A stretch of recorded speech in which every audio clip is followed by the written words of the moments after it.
Hi guys, Maikeru here. This is my one ticking Ornate Tortles guide. In this video I talk about one ticking Ornate Tortles and how to actually do it along with my setup and the requirements to do so. This is actually the fastest hunter experience in the game. You can get up to 1.4 million experience an hour if you're good at one ticking Ornate Tortles, which is just downright silly compared to things like crystallizing Gremwalls, which are half that experience. So let's get into this video and get cracking with this method. As always, first things first is the requirements. For this method there isn't too many requirements, but the hunter requirement is a high one. You need 96 hunter for Ornate Tortles. So the hunter requirement is high, but it is definitely the best way to get 120 or 200 mil. And from 96 to 99 you can get it in 3 hours, which is just downright stupid. You also need access to the Ark, which means you need to do the Impressing the Locals quest. I won't go into that in this video. I will leave a link in the description for my Ark guides. I have one about actually getting started in the Ark, and then I have another one about getting loads and loads of chimes. So the other requirement is to have some starting chimes and supplies for voyages. So the chime video may help you get enough to start actually just focusing on hunter on the Ark. So if you do need help with the Ark, those links are in the description. If not, we'll continue on with this video.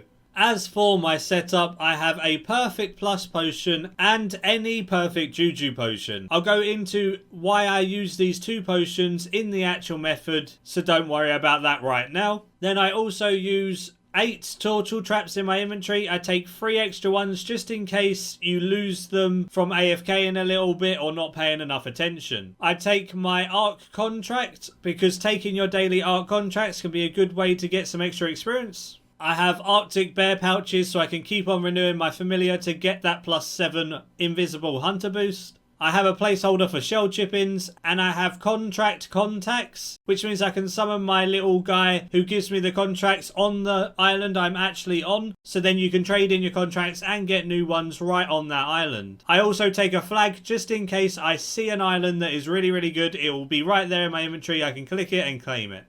And for my worn inventory, I have a greater tracker aura. The tracker aura is really useful, especially with Ornate Tortles. It helps you trap them so much. If you don't have a tracker aura, any other XP boosting auras would replace this fine. I have the full hunter outfit from the Ark. If you don't have that, then I would really advise working up some chimes in order to buy it. It is so useful. I have an enhanced Yatui stick which gives 5% additional hunter experience. I'll also put a link to my Yatui stick guide in the description. So if you don't have an enhanced Yatui stick, you should really go get one for that 5% XP boost because it's huge. So if you don't know how to get a Yatui stick, then that will be in the description as well. The only other really important thing is the free set bonus from the Ring of Whispers, the necklace and the combined catalyst fragment from Sliske's endgame. These aren't 100% needed, but they definitely increase your experience rates as they make hunter so much easier. This free set is a really good quality of life thing. So what it actually does is stops your traps from closing. So it stops you actually failing to catch things. This doesn't mean that you're going to catch things more often, it just means you don't have to constantly reset your traps. Instead of a monster making your trap close and it running away,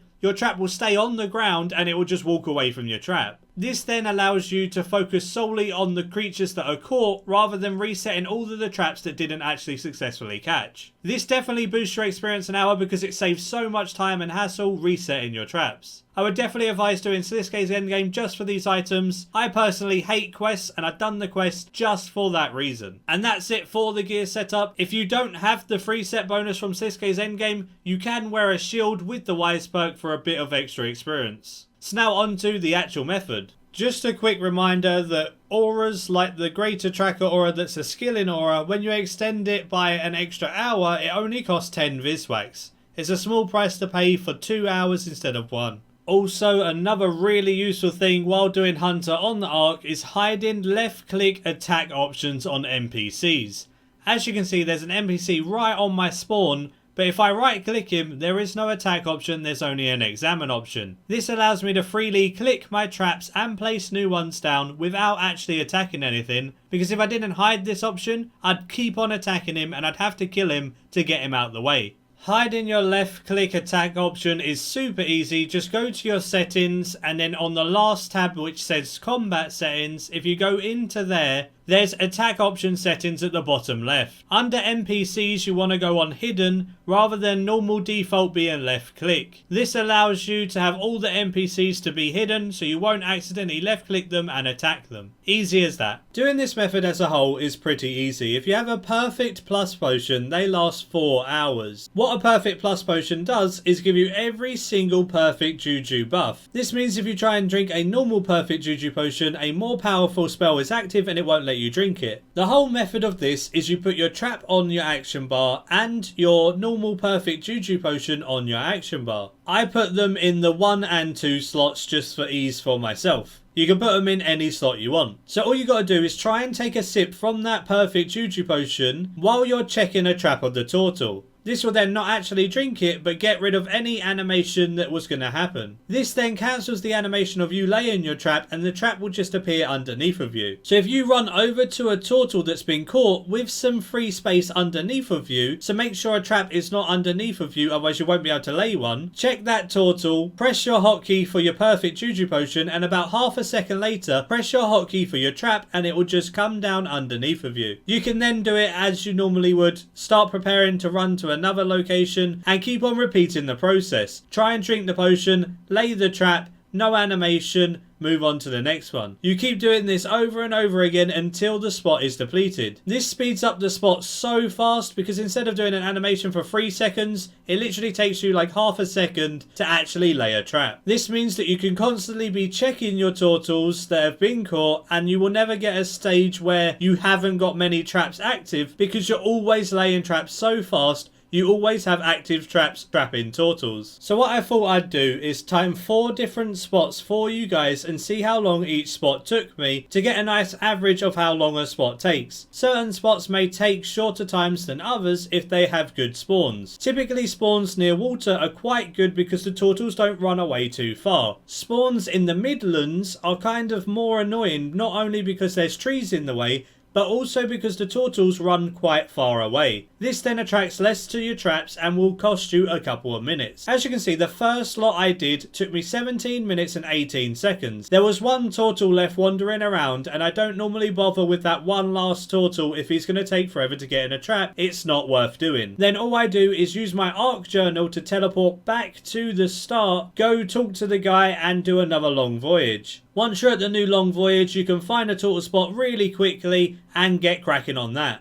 Teleporting directly back to the guy who sends you on missions at Port Sarim is a lot easier than running all the way back to the boat and can save you actually quite a lot of time in the long run. So the second spawn I did was actually quite inland with quite a few trees. So the second spawn took me 18 minutes 34 seconds as the spawns were a little bit worse. Again, I had one turtle that I didn't catch. The third spawn I did was absolutely amazing. It was right close to the water and had a perfect little curve on the waterfront where all of the turtles would group up nicely for me. This one took me 15 minutes 58 seconds to clear, yet again just only one turtle left over. And my last one that I did took me 16 minutes 49 seconds and it actually cleared every single one as none of the turtles were really running away, and it was a really nice spawn again right next to the water. So this just goes to show that the spawns can be anywhere between 15 minutes and 18 minutes depending on how well your turtles have spawned and whereabouts they are on the map. While you're getting used to it and learning, your times may take up to 20 minutes, but as you start getting used to it, your times will become faster.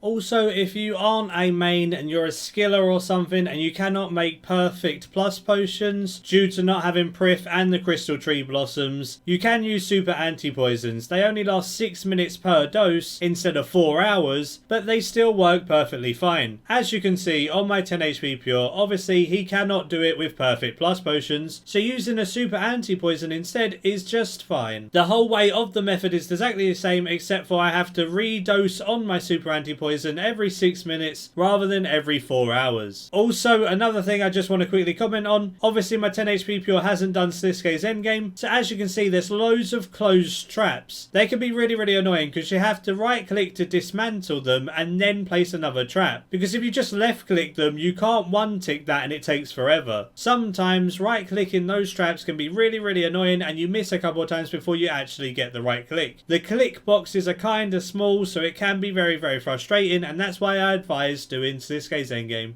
Finally, ending the video off with a quick XP rundown of the Tortles. Doing 3 Tortle spawns in 1 hour allows for some slacking. It may take you a couple of minutes to find a new island, but that means that you can do every single island in like 18 minutes perfectly fine, and that's not too hard to do at all. You'll get around 600 to 620 Tortles caught in that time. This would be 1.09 to 1.12 million experience an hour with the boost that I showed with my setup. Even that with some slacking, over a million experience an hour is absolutely amazing. And then on the other hand, if you go 100% focused and you can do nearly 4 spawns in an hour, you can get some insane XP rates. So if you can get around 15-16 minutes to spawn every single time, then you can do 3.5 to close to 4 spawns in an hour, which means you're going to catch between 700 to 800 Tortles in that time. This would be 1.27 to 1.45 million experience an hour with the boost I showed. Getting up to 1.45 million experience an hour if you can catch 800 Tortles with some nice spawns is downright insane. So from getting anywhere between 1.1 mil to 1.4 mil an hour pretty consistently, may I add, is really awesome. I've gone from 108 mil to 155 mil over the last week doing this method whenever I have some free time between videos. It's so fast, it's so easy, and I definitely recommend it to anyone who plans on doing Hunter that is 96 or higher. And that'll be all for this video. I hope you did enjoy it. Give it a like if you did enjoy, subscribe if you're new for future content like this,